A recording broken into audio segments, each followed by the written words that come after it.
Hi hello ನಮಸ್ಕಾರ, welcome back to my YouTube channel ಮೇಘನಾ vlogs. Friends, ಇವತ್ತು ಗುರುವಾರದ ವ್ಲಾಗನ್ನು ನಾನು ಇವಾಗ ಸ್ಟಾರ್ಟ್ ಮಾಡ್ತಾ ಇದ್ದೀನಿ. ಮಾರ್ನಿಂಗಿಂದ ನಾನು ಯಾವುದೇ ಕ್ಲಿಪ್ಪಿಂಗ್ಸ್ ತಗೊಂಡಿಲ್ಲ. ಶಾರ್ಟ್ಸ್ಗೆ ಏನು ಬೇಕಾಗುತ್ತೋ ನಾನು ಅಷ್ಟು ತಗೊಂಡಿದ್ದೀನಿ. ಹಾಗೆ ನಾನು ಇನ್ಸ್ಟಾಗ್ರಾಮಲ್ಲಿ ಕೂಡ ಪೋಸ್ಟ್ ಮಾಡಿದ್ದೀನಿ ಆಲ್ರೆಡಿ, ಹೋಗಿ ನೀವು ಚೆಕ್ ಮಾಡ್ಬೋದು. ಹಾಗೆ ಯೂಟ್ಯೂಬಲ್ಲಿ ಕೂಡ ಪೋಸ್ಟ್ ಆಗಿರುತ್ತೆ, ಹೋಗಿ ಚೆಕ್ ಮಾಡಿ. ಹಾಗೆ ಸಬ್ಸ್ಕ್ರೈಬ್ ಮಾಡ್ಕೊಳ್ಳಿ. ಹಾಗೆ ಇನ್ಸ್ಟಾಗ್ರಾಮಲ್ಲಿ ಕೂಡ ಫಾಲೋ ಮಾಡ್ಕೊಳ್ಳಿ. ಇನ್ಸ್ಟಾಗ್ರಾಮಲ್ಲಿ ಕಾಲ್ ಮೀ ಮೇಘ್ನಾ ಅಂತ ಇದೆ, ಇಲ್ಲ ಮೇಘ್ನಾ ಗಿರೀಶ್ ಅಂತ ಸರ್ಚ್ ಮಾಡಿ ಬರುತ್ತೆ. ಹಾಗೆ ಫಾಲೋ ಮಾಡ್ಕೊಳ್ಳಿ ಇನ್ಸ್ಟಾಗ್ರಾಮಲ್ಲಿ. ಹಾಗೆ ಯೂಟ್ಯೂಬಲ್ಲಿ ಯಾರಿನ್ನ ನನ್ನ ಚಾನಲ್ನ ಸಬ್ಸ್ಕ್ರೈಬ್ ಮಾಡ್ಕೊಂಡೇನೆ ನೋಡ್ತಾ ಇದ್ದೀರೋ, ಪ್ಲೀಸ್ ನನ್ನ ಚಾನಲ್ನ ಸಬ್ಸ್ಕ್ರೈಬ್ ಆಗಿ. ಹಾಗೆ ಪಕ್ಕದಲ್ಲಿರೋ ಬೆಲ್ಲೈಕನ್ ಕೂಡ ಪ್ರೆಸ್ ಮಾಡಿ, ಯಾಕಂದರೆ ನಾನು ಹಾಕೋ ಪ್ರತಿಯೊಂದು ವೀಡಿಯೋಸು ನಿಮಗೆ ನೋಟಿಫಿಕೇಷನ್ ಬರುತ್ತೆ. ಹಾಗೆ ಲೈವ್ ಬಂದು ನೋಟಿಫಿಕೇಷನ್ ಬರುತ್ತೆ. ಹಾಗೆ ಲೈಕ್ ಮಾಡಿ, ಶೇರ್ ಮಾಡಿ, ಕಮೆಂಟ್ ಮಾಡಿ ಅಂತ ಹೇಳ್ತಾ ಇವತ್ತಿನ ವ್ಲಾಗ್ನ ನಾನು ಸ್ಟಾರ್ಟ್ ಮಾಡ್ತಾ ಇದ್ದೀನಿ. ಇವತ್ತು ನಾನು ಟಿಫನ್ ಏನು ಮಾಡಿಲ್ಲ, ಹಾಗೆ ಬಂದೆ ಕಾಫಿಯನ್ನು ಕುಡ್ಕೊಂಡು. ಯಾಕೆಂದರೆ ಲೇಟ್ ಆಯಿತು. ಬೇರೆ ಕೆಲಸ ಮುಗಿಸಿ ನಾನು ರೆಡಿಯಾಗಿ ಪೂಜೆ ಎಲ್ಲ ಮಾಡಿ ಬರೋ ಅಷ್ಟರಲ್ಲಿ ಲೇಟ್ ಆಯಿತು. ಯಾಕಂದರೆ ನಾರ್ಮಲ್ ನನಗೆ ಅರ್ಧ ಮುಕ್ಕಾಲು ಗಂಟೆ ಬೇಕೇ ಬೇಕಾಗುತ್ತೆ ನನಗೆ ಪೂಜೆ ಮಾಡೋಕ್ಕೆ. ಹಾಗಾಗಿ ಟಿಫನ್ ಮಾಡೋ ಟೈಮ್ ಬಂದು ನನಗೆ ಇಲ್ಲಿ ಬೇಕಾಗುತ್ತೆ. ಗುರುವಾರ ಅಂದರೆ ನನಗೆ ಅಷ್ಟು ಟೈಮ್ ಬೇಕೇ ಬೇಕು. ಹಾಗಾಗಿ ಮಾಡೋಕ್ಕಾಗಿಲ್ಲ. ಇನ್ನೇ ಡೈರೆಕ್ಟ್ ಮನೆಗೆ ಹೋಗಿ ಮಧ್ಯಾಹ್ನ ಮನೆಗೆ ಹೋಗಿ ಊಟ ಮಾಡಬೇಕು. ಯಾಕಂದರೆ ಗುರುವಾರ ದಿನ ಒಂದು ಸ್ವಲ್ಪ ಮಧ್ಯಾಹ್ನ ತನಕ ಉಪವಾಸ ಇದ್ದರೂ ಒಳ್ಳೆಯದೇ ಅಂತ. ಹಾಗೆ ಇವಾಗ ನಾನು ವ್ಲಾಗ್ನ ಸ್ಟಾರ್ಟ್ ಮಾಡ್ತಾಯಿದ್ದೀನಿ. ಹೇಗೆ ಹೋಗುತ್ತೆ ಗೊತ್ತಿಲ್ಲ. ನಿನ್ನೆ ನಾನು ಜಾಸ್ತಿ ಯಾವುದು ಕ್ಲಿಪ್ಪಿಂಗ್ಸ್ ತೊಗೊಂಡಿಲ್ಲ. ನಿನ್ನೆ ಹಬ್ಬದ ಕ್ಲಿಪ್ಪಿಂಗ್ಸ್ ನಾನು ಏನೂ ಜಾಸ್ತಿ ತೊಗೊಳೋಕ್ಕೆ ಆಗಿಲ್ಲ. ನಿನ್ನೆ ಫುಲ್ ನಂಗೆ ಸ್ವಲ್ಪ ತಲೆನೋವು ಬೇರೆ ಇತ್ತು. ಆಮೇಲೆ ಈವ್ನಿಂಗ್ ಸ್ವಲ್ಪ ಟೆಂಪಲ್ಗೆ ಹೋಗಿ ಬಂದ್ವಿ, ಆ ಥರ ಆಯಿತು. ಬನ್ನಿ ಈ ವ್ಲಾಗ್ ಹೇಗೆ ಹೋಗುತ್ತೆ ಅಂತ ನೋಡೋಣ. ಹಾಗೆ ಒಂದು ರೂಮಲ್ಲಿ ಲೈಟ್ಸ್ ಏನು ಬರ್ತಾ ಇಲ್ಲ, ಒಳಗಡೆ ಕರೆಂಟೇ ಪಾಸ್ ಆಗ್ತಾ ಇಲ್ಲ. ಅದಕ್ಕಾಗಿ ಒಂದು 2 ಕ್ಯಾಮ್ರಾ ವರ್ಕ್ ಆಗ್ತಾ ಇಲ್ಲ. ಹಾಗಾಗಿ ಅದೆಲ್ಲ ಕೆಲಸ ಮುಗಿಸ್ಕೊಳ್ಳೋಣ ಅಂದ್ಬಿಟ್ಟು ಎಲೆಕ್ಟ್ರಿಷಿಯನ್ನ ಕರೆಸ್ತಾ ಇದ್ದೀನಿ. ಎಲೆಕ್ಟ್ರಿಷಿಯನ್ ಬಂದಮೇಲೆ ಅದನ್ನು ಚೆಕ್ ಮಾಡಿಸ್ಬಿಟ್ಟು ಅದೊಂದು ಕೆಲಸನ ಮುಗಿಸ್ಕೋಬೇಕು. ಬಿಟ್ಟರೆ ಮತ್ತೆ ಇನ್ನೊಂದು ಫ್ಲೆಕ್ಸ್ದು ಕೆಲಸ ಇದೆ, ಅವರಿಗೂ ಕಾಲ್ ಮಾಡಿದ್ದೀನಿ. ಅವರು ಬರ್ತೀನಿ ಅಂತ ಹೇಳಿದ್ದಾರೆ. ಅವರು ಬಂದರೆ ಇವತ್ತಿನ ಕೆಲಸ ಅದು ಮುಗಿದೋಗುತ್ತೆ. ಮಿಕ್ಕಿರೋದು ಅಕೌಂಟ್ಸ್ ಸ್ವಲ್ಪ ಇದೆ, ಅದನ್ನೊಂದು ಮುಗಿಸ್ಕೋಬೇಕು. ಇವತ್ತು ನನಗೆ ಯಾಕೋ ಸಿಸ್ಟಮ್ ಮುಂದೆ ಕೂತ್ಕೊಳ್ಳೋ ಯೋಚನೆನೇ ಇಲ್ಲ. ಅದೊಂದು ಮುಗಿಸ್ಕೋಬೇಕು ಇವತ್ತು. ಅಟೆಂಡೆನ್ಸ್ 2 ದಿನ ಹಾಕಿ 2 ದಿನ ಆಯಿತು, ಅದನ್ನೊಂದು ಹಾಕ್ಬೇಕು ಇವತ್ತು. ಸೊ ಬೇರೆ ಕೆಲಸಗಳು ಮಾಡಿಸ್ತಾ ಇದ್ದೀನಿ. ಎಲ್ಲ ಒಬ್ಬೊಬ್ಬರು ಹುಡುಗರು ಒಂದೊಂದು ಕಡೆ ಒಂದೊಂದು ಕೆಲಸ ಮಾಡ್ತಾ ಇದ್ದಾರೆ. ಇವಾಗ ಒಂದಿಬ್ಬರನ್ನ ಆಚೆ ಕಡೆ ಬಿಟ್ಟಿದ್ದೀನಿ ಕೆಲಸ ಮಾಡೋಕ್ಕೆ, ಬನ್ನಿ ತೋರಿಸ್ತೀನಿ. ಹಾಗೆ ಎಲೆಕ್ಟ್ರಿಷಿಯನ್ನು ಬರ್ತಾ ಇದ್ದಾರೆ, ಅದು ಒಂದು ಕೆಲಸ ಮುಗಿಸ್ಕೋಬೇಕು.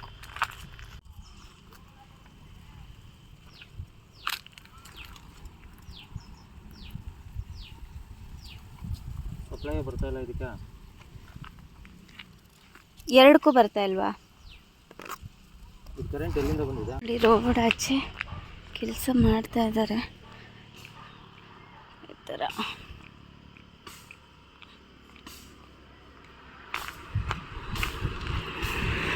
ಮಾಡಿಸ್ತಾ ಇದ್ದೀನಿ. ಒಂದು ಸ್ವಲ್ಪ ಆ ಕಡೆ ಎಲ್ಲ ಕ್ಲೀನ್ ಆಗಿತ್ತು, ಈ ಸೈಡ್ ಸ್ವಲ್ಪ ಇತ್ತು. ಅದಕ್ಕೋಸ್ಕರ ಈ ಕಲ್ಲನ್ನೆಲ್ಲ ತೆಗೆಸಿ ಒಳಗೆ ಹಾಕ್ಸ್ಬೇಕು.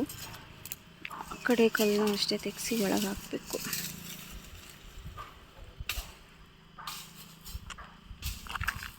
ನಿನ್ನೆ ಗಾಯ್ಸ್ ನೆಲ್ಲಿಕಾಯಿ ನೋಡಿದೆ, ಅಲ್ಲಿ ಎಲ್ಲ ಖಾಲಿ ಮಾಡಿಬಿಟ್ಟಿದ್ರು. ಇವಾಗ ಅಲ್ಲಿ ನೋಡಿ, ಅಲ್ಲೊಂದು ಮರ ಇದೆ, ನಮ್ಮ ರೆಸಾರ್ಟಿನ ಪಕ್ಕದ ಪ್ರಾಪರ್ಟಿದು. ಇಲ್ಲಿ ಓಪನ್ ಇದೆ ಪ್ಲೇಸ್, ಆಯಿತಾ. ನಾನು ಹೋಗ್ತಾ ಇದ್ದೀನಿ ಅದನ್ನ ತೆಗಿಯೋಕ್ಕೆ. ಯಾರಾದರೂ ಬೈತಾರೋ ಏನೋ ಗೊತ್ತಿಲ್ಲ. ಜಾಸ್ತಿ ಇಲ್ಲ, ಒಂದು 4 ಕಿತ್ಕೊಳ್ತೀನಿ ಅಷ್ಟೇ. 4 ಕಿತ್ಕೊಂಡ್ರೆ ಏನಾಗುತ್ತೆ ಗಾಯ್ಸ್? ಮರ ತುಂಬ ಇದೆ. 4 ಕಿತ್ಕೊಂಡ್ರೆ ಏನೂ ಆಗೋಲ್ಲ ಅಲ್ವಾ? ಅದಕ್ಕೆ ಕಿತ್ಕೊಳ್ಳೋಣ ಅಂತ ಬಂದಿದ್ದೀನಿ. ತೋರಿಸ್ತೀನಿ. ಅಲ್ಲಿ ಕೆಲಸ ಮಾಡ್ತಾ ಇದ್ದಾರೆ. ಏನೋ ಇದೆ ಗೇಟು. ನೋಡಿ ಎಷ್ಟೊಂದಿದೆ, ನಾನು ನಮ್ಮ ರೆಸಾರ್ಟಿಂದ ಆ ಕಡೆಯಿಂದ ನಾನು ನೋಡಿದ್ದೆ. ನೋಡಿ ಎಷ್ಟೊಂದಿದೆ. ಒಂದು 4 ಕಿತ್ಕೋತೀನಿ ಹೇಗಾದರೂ ಮಾಡಿ. ಎಲ್ಲ ಬಿದ್ದೋಗುತ್ತೆ ಅನಿಸುತ್ತೆ, ಎಲ್ಲ ಬಿದ್ದೋಗ್ತಾ ಇದೆ. ಗುಚ್ಚನೇ ಬೀಳಬೇಕು. ಅಯ್ಯೋ, ಹೆಂಗೆಂಗೋ ಬೀಳ್ತಾ ಇದ್ದಾವೆ. ಇದನ್ನ ಹೇಗೆ ಅಂತ ಹೆಕ್ಲಿ ನಾನು.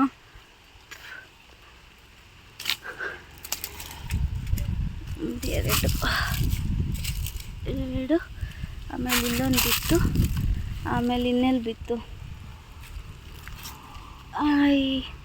ಕೈಗೂ ಸಿಗಲ್ಲ ಇವು, ಕೈಗೆ ಇಲ್ಲೊಂದು ಸಿಗುತ್ತೆ, ಒಂದೇ ಒಂದು ಕಿತ್ಕೊಂಡು ಬಂದೆ ಗಾಯ್ತು. ನಿಮ್ಗೆ ಹೇಳಿರೋ ಥರ ನಾನು 4 ತಂದಿರೋದು, ಜಾಸ್ತಿ ತಂದಿಲ್ಲ. ಜಾಸ್ತಿ ತಿನ್ನೋದು ಇಲ್ಲ, ಯಾಕಂದರೆ ಜಾಸ್ತಿ ಹುಳಿ ಇರುತ್ತೆ ಅಲ್ವಾ, ಜಾಸ್ತಿ ತಿನ್ನಲ್ಲ, ಸ್ವಲ್ಪ ಅಷ್ಟೇ. ಚೊಬ್ರು ಇದು ತುಂಬ ಎಳೆದು, ಇದು ನಾನು ಅದನ್ನ ಕೈಯಲ್ಲಿ ಕುಯ್ದಿರೋದು. ಇದಾದರೆ ಬಡ್ದನಲ್ಲ, ಆಗಾಗ ಬಿದ್ದಿರೋದು. ಚೊಬ್ರು ಜಾಸ್ತಿ ಇದು.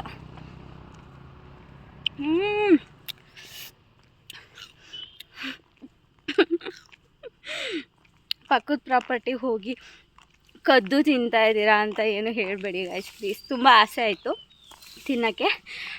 ನಿನ್ನೆಯಿಂದ ಹಂಗೆ ಅನ್ನಿಸ್ತಾ ಇತ್ತು. ನಿನ್ನೆ ಅಲ್ಲಿ ಹೋದವಾಗ ಇತ್ತಲ್ವಾ, ಎಲ್ಲ ಖಾಲಿ ಆಗಿಬಿಟ್ಟಿತ್ತು ಅಲ್ಲಿ, ಹಾಗೆ ಇವತ್ತು ಕಿತ್ಕೊಬಂದೆ.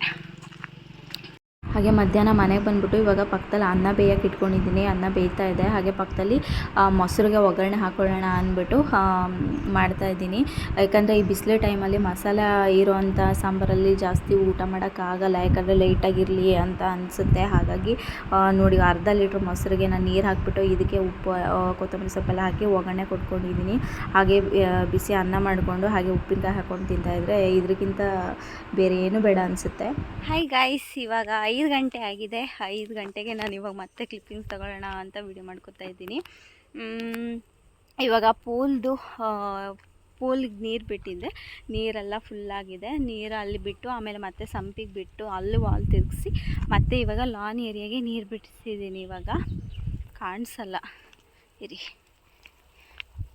ನೋಡಿ, ಲಾನ್ ಏರಿಯಾಗೆ ಇವಾಗ ನೀರು ಬಿಡಿಸಿದ್ದೀನಿ. ಈ ಕಡೆ ಲೈನ್ ಆದಮೇಲೆ ಮತ್ತೆ ಆ ಸೈಡ್ ಲೈನ್ಗೆ ಬಿಡಬೇಕು. ಎಲ್ಲ ಒಂದೊಂದು ಲೈನು ಒಂದೊಂದು ಕಡೆ ಬಿಡ್ಕೋಬೇಕು. ಇವತ್ತೆಲ್ಲ ಹುಡುಗರು ಚೆನ್ನಾಗಿ ಕೆಲಸ ಮಾಡ್ತಾಯಿದ್ದಾರೆ. ಜಾಸ್ತಿ ಅವ್ರ ಹಿಂದೆ ಬೀಳೋದು ಬೇಡ, ಎಲ್ಲ ಅಪ್ಡೇಟ್ಸ್ ಬರ್ತಾ ಇದೆ ಗ್ರೂಪಲ್ಲಿ. ಹಾಗಾಗಿ ಜಾಸ್ತಿ ಅವ್ರ ಹಿಂದೆ ಇವಾಗ ತಿರುಗಾಡೋ ಅವಶ್ಯಕತೆ ಇರಲ್ಲ.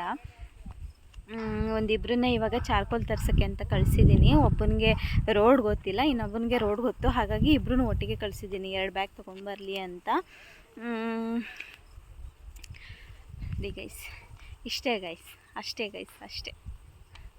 ಈ ಊಟ ಮಾಡ್ಕೊಂಡು ಬಂದಿದ್ದೀನಿ, ಆದ್ರೂ ಮತ್ತೆ ಫುಲ್ಲು ಹೊಟ್ಟೆ ಹಸಿತಾ ಇದೆ.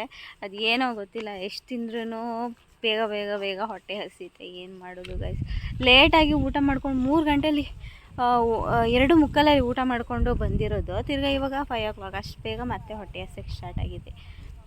ಏನು ಮಾಡೋದು, ಬರೀ ತಿನ್ನೋದು ದುಡಿಯೋದು ಇದೇ ಆಗಿಬಿಟ್ಟಿದೆ ಗೈಸ್. ಅಲ್ಲಿ ಬೆಂಕಿ ಹಾಕಕ್ಕೆ ಹೇಳಿದ್ದೆ, ತುಂಬ ಆಗಿಬಿಟ್ಟಿತ್ತು, ಅಲ್ಲಿ ಕಸ ಜಾಸ್ತಿ ಆಗಿಬಿಟ್ಟಿತ್ತು. ಅದಕ್ಕೆ ಬೆಂಕಿ ಹಾಕಕ್ಕೆ ಹೇಳಿದ್ದೆ, ಅದು ಬೆಂಕಿ ಹಾಕಿದ್ದಾರೆ. ನಾನು ಸ್ವಲ್ಪ ಹೋಗೋಣ. ಅಲ್ಲೂ ಜಾಸ್ತಿ ಮಾಡಿಬಿಡ್ತಾರೆ, ಸ್ವಲ್ಪ ಇವಾಗಲೇ ಬೆಂಕಿ ಹಾಕಲ್ಲ. ಆಮೇಲೆ ಮಾವಿನ ಮರಕ್ಕೆಲ್ಲ ಹೋಗುತ್ತೆ ಅದ್ರದ್ದು ಶಾಖ ಎಲ್ಲ. ಮಾವಿನ ಮರ ಏನಾಗ್ಬಿಡುತ್ತೆ ಅವಾಗ ಒಣಗೋಗ್ಬಿಡುತ್ತೆ. ಆ ಥರನೇ ಆಗ್ತಾಯಿರೋದು. ಅವತ್ತು ಹಾಗೆ ಆಗಿತ್ತು, ಇವತ್ತು ಜಾಸ್ತಿ ಆದಮೇಲೆ ಹಾಕಿದ್ದಾರೆ. ಇವತ್ತು ಹಾಗೆ ಬರ್ತಾಯಿದೆ, ಮಾವಿನ ಮರ ಕಡೆನೇ ಬರ್ತಾಯಿದೆ. ನೋಡಿ ಹೇಗೆ ಬರ್ತಾಯಿದೆ ಅಂತ. ಮಾವಿನ ಮರ ಇವತ್ತು ತೆಗೆದಾಕ್ಬಿಡ್ತಾರೆ ಬಿಡಿ. ಇವತ್ತು ಮಾವಿನ ಮರ ಹೊರಟೋಗ್ಬೇಕದು. ನೋಡಿ ಯಾವ ಥರ ಹಾಕಿದ್ದಾರೆ ಬೆಂಕಿನ. ಅಯ್ಯಪ್ಪ, ಇಷ್ಟೊಂದು ಆಗೋ ತನಕ ಅದು ಏನಕ್ಕೆ ಹಾಕಲ್ಲ ಬೆಂಕಿನ ಅಂತಲೇ ಗೊತ್ತಾಗಲ್ಲ ಗೈಸ್. ನೋಡಿ ಹೇಗದು ಉರಿತಾ ಇದೆ, ಸೌಂಡ್ ಬೇರೆ ಬರ್ತಾ ಇದೆ. ಅದೆಲ್ಲ ಬಿದ್ರದ್ದು ಹಾಕಿರೋದು. ಆ ಕಡೆ ಹೋಗೋಕ್ಕೆ ಭಯ ಆಗ್ತಾ ಇದೆ. ನೋಡಿ ಎಷ್ಟು ಹೊಗೆ ಬರ್ತಾ ಇದೆ. ಇದಕ್ಕೋಸ್ಕರನೇ ಮಾವಿನ ಮರ ಎಲ್ಲ ಹೋಗೋದು. ಇನ್ನು ಪೂಲಿಗೆ ನಾನು ಆಲಮ್ ಸ್ಟೋನ್ನ ಹಾಕ್ಸ್ಬಿಟ್ಟು ಮನೆಗೆ ಹೋಗ್ತೀನಿ. ಫಿಲ್ಟ್ರೇಷನ್ ಹಾಕ್ಸ್ಬಿಟ್ಟು ನಾಳೆ ಬಂದು ವ್ಯಾಕ್ಯೂಮ್ ಮಾಡಿಸ್ತೀನಿ. ಸ್ಯಾಟರ್ಡೆ ಗೆಸ್ಟ್ ಇದ್ದಾರೆ ಅಲ್ವಾ, ಸರಿ ಹೋಗುತ್ತೆ ಅಂತ.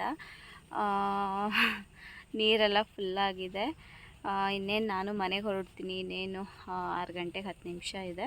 ಇದನ್ನೊಂದು ಹಾಕಿಸ್ಬಿಟ್ಟು ಹಾಗೆ ನಾನು ಹೋಗ್ತೀನಿ ಅಷ್ಟೆ.